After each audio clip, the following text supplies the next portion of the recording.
Vítajte pri volebnom štúdiu spravodajského portálu aktuality.sk, ktoré vysielame z mediálneho centra Paneurópskej vysokej školy. No a dnes sa budeme rozprávať s predsedom SDKU DS Mikulášom Dzurindom. Dobrý deň. Dobrý deň. Pán predseda, poďme rovno na voľby, keďže nás o niekoľko dní čakajú. Vám sa podarilo v minulosti, konkrétne v rokoch 98, 2002 a 2010, vašej strane sa podarilo zostavovať vládu, aj keď ste neboli víťazmi parlamentných volieb. Bude pravica zostavovať vládu aj po 10. marci 2012?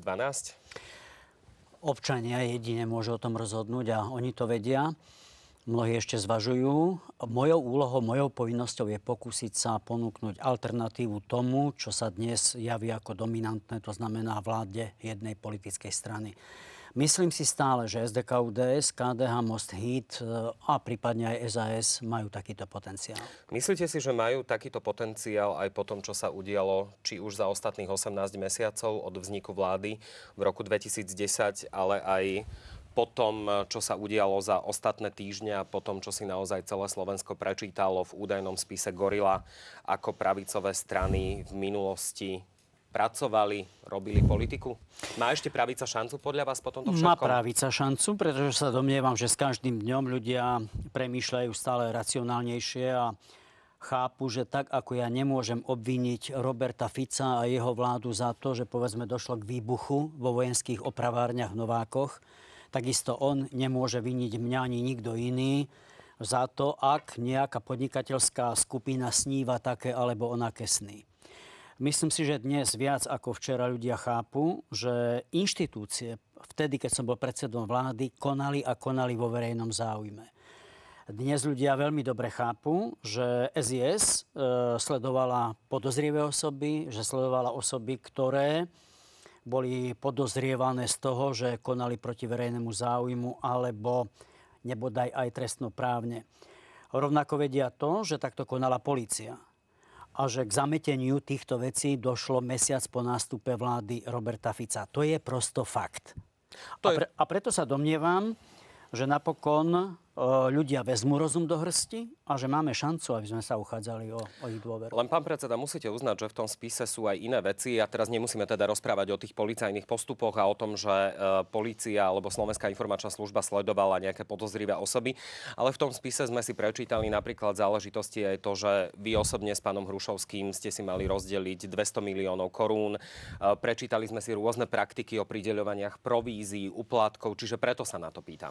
O prideľovaní nie. O zámere, pretože doprivatizácia rozvodných závodov nikdy nebola reálne na stole. Aj som sa na tom trošku pobavil.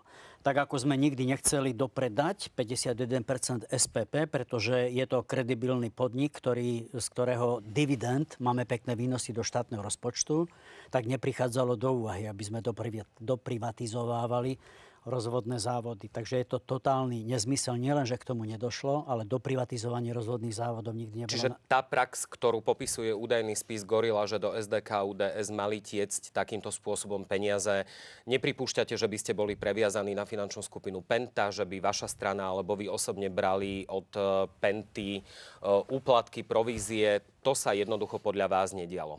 Nie, že podľa mňa, ale sme rok nosili naše účtovné knihy na políciu, potom čo Robert Fico tiež pred parlamentnými voľbami nás napadol, že perieme špinavé peniaze.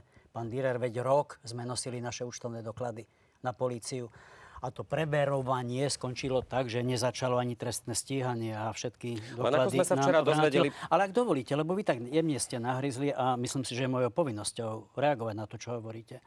No ak naozaj sa v tom anonymnom dokumente píše, že som sa podelil s Hrušovským o 200 miliónov, ktoré on mal zobrať od nejakej firmy, tak sa pýtam, ako je možné, že za 4 roky Roberta Fica za mnou neprišiel žiaden vyšetrovateľ. A čo keď išli tie peniaze igelitkou, ako sme sa včera dozvedeli, aj to je bežná prax. Ale to je úplne nerelevantné teraz, čo hovoríte. Ja sa pýtam, ako je možné, že za 6 rokov za mnou neprišiel vyšetrovateľ. Ja už 2 roky nemám žiadnu imunitu. Skúste mi odpovedať, prečo by to mal Robert Fico kryť? Lebo teda asi narážate na to, že počas vlády Roberta Fica sa táto kauza nevyšetrovala. Nie, že narážam, ale to je corpus delicti, to je dokázateľné, rozumiete? Prečo by vás chcel kryť váš najväčší politický súper v tejto krajine? Ale to sa opýtajte jeho. Ja len hovorím fakty. A fakty hovoria, že mesiac po výmene vlády, mesiac po tom, čo som Robertovi Ficovi odozdal premiérsku taktovku, a to bolo 4. júla.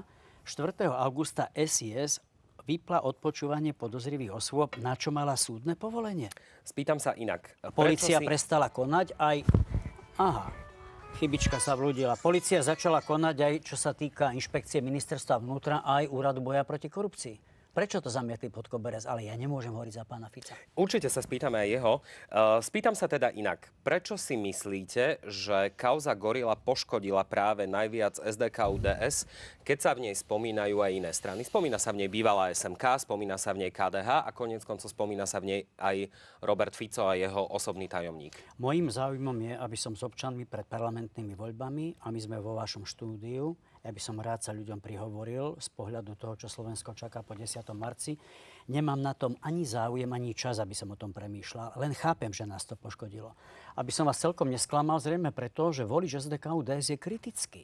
Nerad číta takéto nepekné veci, ktoré o nás popísali. Poďalšie, v médiách podostávali priestor, poviem to slušne, veľmi čudní ľudia.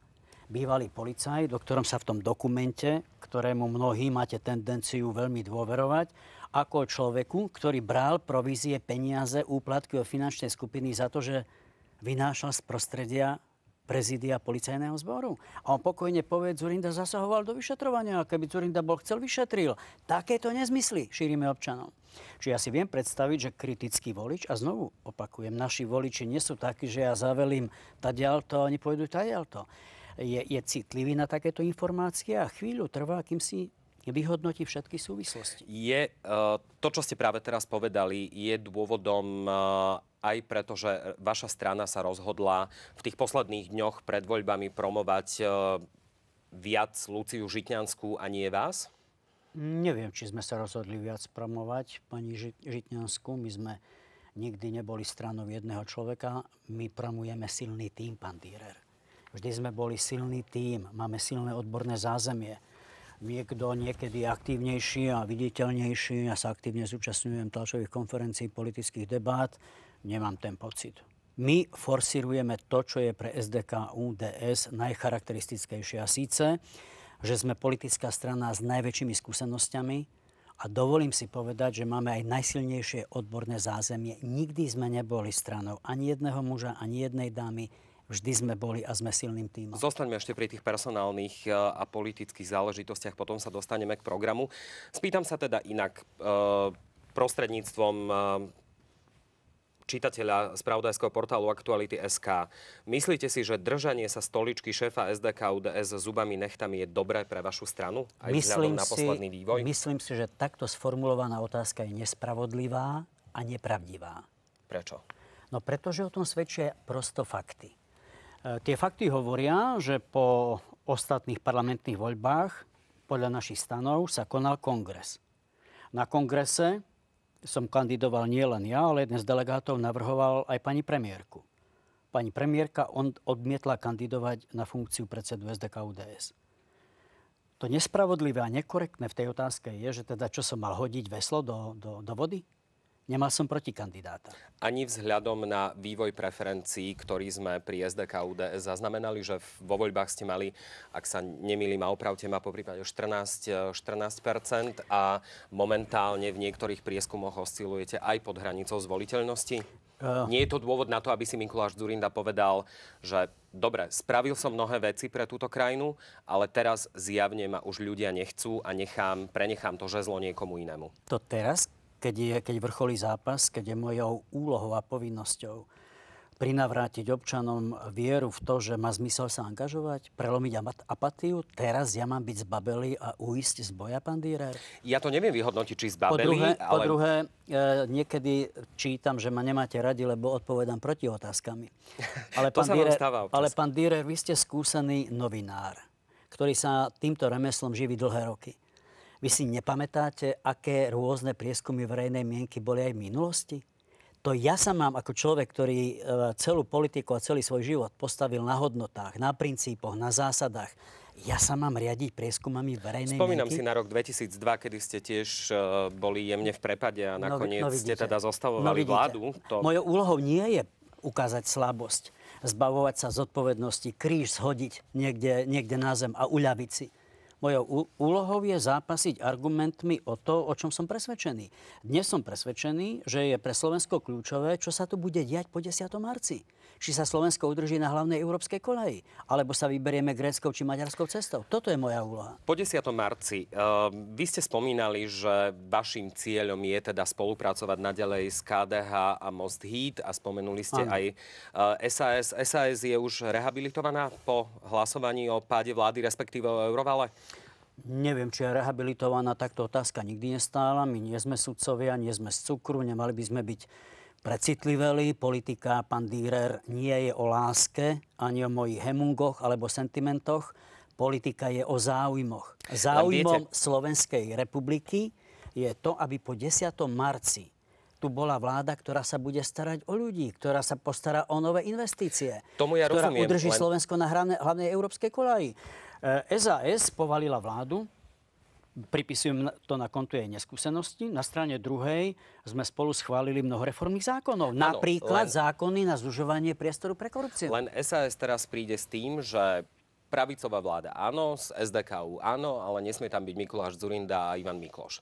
Preto sa novinári a preto sa možno aj ľudia pýtajú, že ako chcete, či už 4 alebo 5 pravicových strán po voľbách spolupracovať, keď už teraz si navzájom vykrikujete, že s kým áno a s kým nie. My si nevykrikujeme. Keď opravím sa, keď SAS vykrikuje, že s Dzurindom a Miklošom nie. Trpezlivo budeme presviečať o logickej, legitímnej, zmysluplnej hodnotovej hierarchii.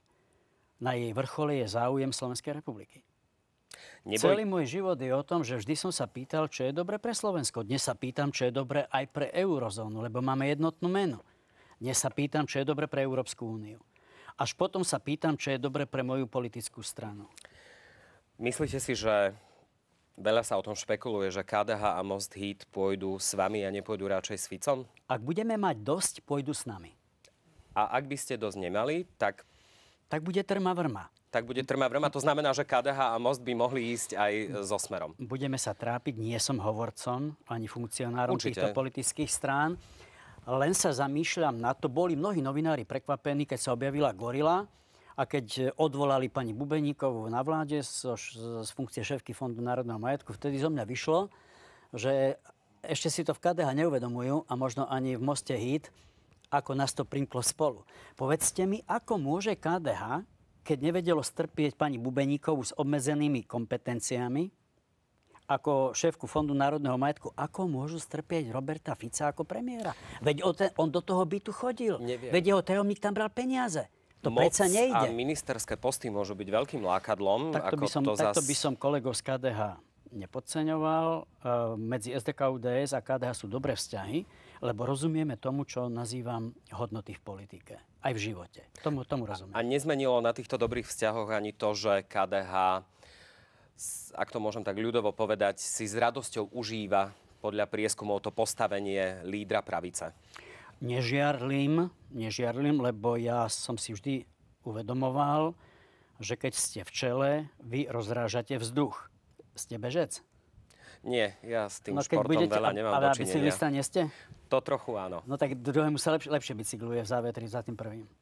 No, čiže ja nežiarlim, len tak pripomínam, jemne som sa snažil pripomenúť, že s tou dirigentskou paličkou ide nielen ten pocit, že som prvý, ale ide aj veľká zodpovednosť.